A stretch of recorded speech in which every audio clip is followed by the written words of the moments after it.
I believe it's not your desires. You can get your desires to goals. How many of you got a goal and desire and thought, is this all there is? How many have been there? Say aye. So it's needs we have. I believe there are 6 human needs. Second, once you know what the target that's driving you is, and you uncover it for the truth, you don't form it, you uncover it. Then you find out what's your map. What's the belief systems that are telling you how to get those needs? Some people think the way to get those needs is destroy the world. Some people is to build something, create something, love someone. And then there's the fuel you pick. So very quickly, 6 needs. Let me tell you what they are. First one, certainty. Now these are not goals or desires. These are universal. Everyone needs certainty that they can avoid pain and at least be comfortable. Now how do you get it? Control everybody, develop a skill, give up, smoke a cigarette. And if you got totally certain, ironically, even though we all need that, like if you're not certain about your health or your children or money, you don't think about much more. You're not sure the ceiling's going to hold up. You're going to listen to any speaker. But while we go for certainty differently, if we get total certainty, we get what? What do you feel if you're certain? You know what's going to happen, when it's going to happen, how it's going to happen. What would you feel? Bored out of your mind. So God, in her infinite wisdom, gave us a second human need, which is uncertainty. We need variety. We need surprise. How many of you here love surprises? Say aye. You like the surprises you want. The ones you don't want, you call problems, but you need them. So variety is important. Have you ever rented a video or a film that you've already seen? Who's done this? Why are you doing it? You're certain it's good because you read it before, saw it before, but you're hoping it's been long enough you've forgotten if there's variety.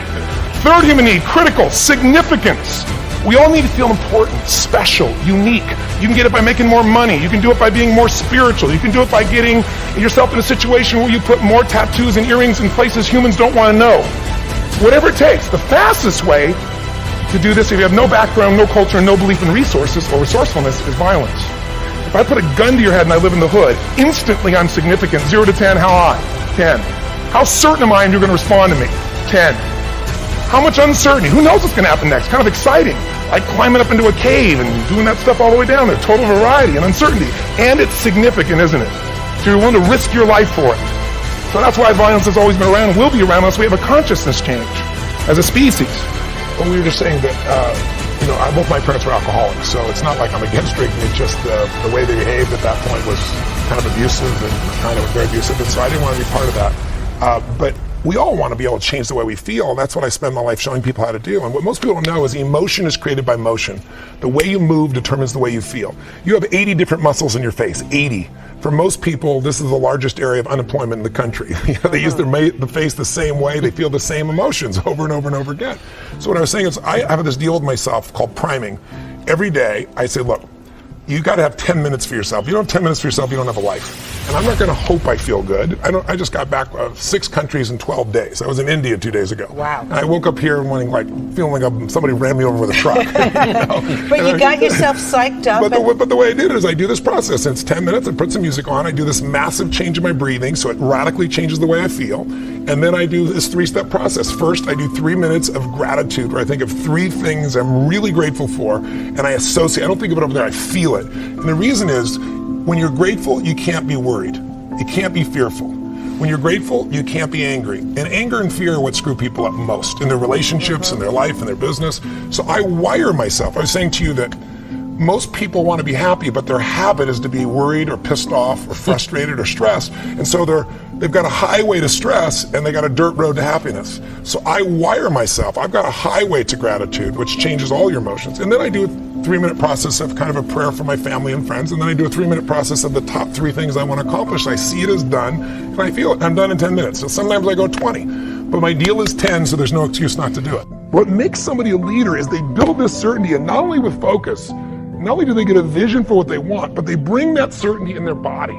Listen, if you've ever been to one of my live events, you know that one of the greatest things about, let's say, Unleash the Power Within is you go through a weekend where you literally train your nervous system to have certainty. I mean, how the heck do we get people to storm through fire? It's not about firewalking. It's about getting yourself to be able to take action in the areas of your life that normally you would more than hold back, where your brain would take over and say, I can't do this, are you crazy? Somebody else did it, but not me. What we do is get people in a state where you're going to follow through, where you're going to face your fear and do it anyway. Hey, we've all had them. You get all excited about something and then, life seems to crush it. Somebody betrays you. You betray yourself. You don't follow through, and then you don't trust yourself at the same level. What makes somebody a leader is they build this certainty, and not only with focus, not only do they get a vision for what they want, but they bring that certainty in their body. Listen, if you've ever been to one of my live events, you know that one of the greatest things about, let's say, Unleash the Power Within is you go through a weekend where you literally train your nervous system to have certainty. I mean, how the heck do we get people to storm through fire? It's not about fire walking. It's about getting yourself to be able to take action in the areas of your life that normally you would more than hold back, where your brain would take over and say, I can't do this, are you crazy? Somebody else did it, but not me. What we do is get people in a state where you're going to follow through, where you're going to face your fear and do it anyway. And the way we do that, besides changing people's focus, showing you how to direct and control that focus, is also by learning how to use your body as the tool to change your state. And just think about, are there a few decisions, if I were to ask you 2 decisions you've made in your life, you know, that if you would have made a different decision, you would have had a totally different life. I mean, it may be, a life may have been better, or it may have been worse, I don't know, but you would have a different life. I'm not asking you to buy into the fact that you should have known the answers. I just want you to see the power of a decision. How is your life better today because of a decision you made years ago, not just negative ones? Think about it. Sometimes a little decision changes your whole life. Like you decide one day to go to a certain school, and you go to that school, or to go eat someplace, and you bump into the person that becomes the love of your life. Or you meet someone, and you decide as a result of that you're going to become a photographer, or a software engineer, or a business person, or a doctor, a dentist, whatever. They impacted you, but you made the decision, that's what I really want. That's what my life's going to be about. And that decision has affected so much of your life. What you do, how you live your life, how you spend your time, what you earn or don't earn, you know, who you attract into your life, beliefs you have, all come from some of these little decisions. What you decide to eat from your dinner plate each night certainly determines your physical destiny, right? We all know that, at least to a certain extent. I know there's a certain amount that's genetics, but I'm talking about the stuff you and I can control. So decisions equal destiny. It's not our conditions, it's our decisions. So if we want a new life, if we want a new experience, we've got to make new choices. If you don't like the way your career is or your business is, change it. If you don't like your body, change it. You don't like your relationship, change you first. Because if you change it, you'll bring you to the next one. Maybe it's time to change it too, but change yourself first.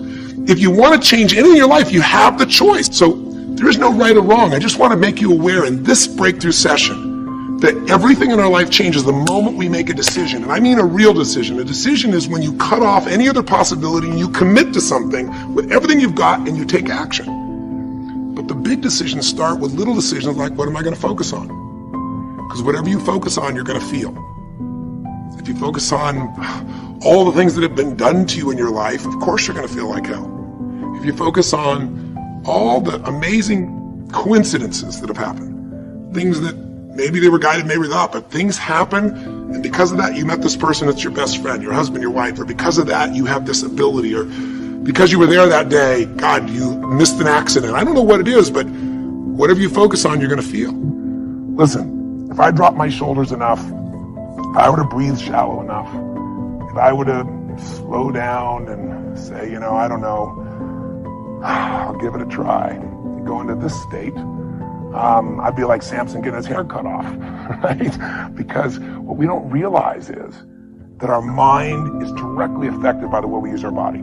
If you change the tempo in which you move, if you change the way you breathe, if you change the way you use your voice, you literally change your biochemistry. And the one thing that you'll see that's the same with the greatest golfer in the world, or the greatest musician, or the greatest, actor, is they have this sense of certainty, and it isn't born. It's something that you make as a habit. You drill it into yourself. I sure as heck didn't have that sense of certainty growing up, not even close. And what I found myself doing early on is I felt so uncertain, I couldn't get myself to do anything. So I developed these rituals of certainty. I would go on these runs, and on the run, even though I didn't feel like it, I would do these incantations where I would say out loud over and over again, God's wealth is circulating in my life. His wealth flows to me in avalanches of abundance. All my needs, desires, and goals are met instantaneously by infinite intelligence. For I'm one with God, and God is everything. And I would say that over and over.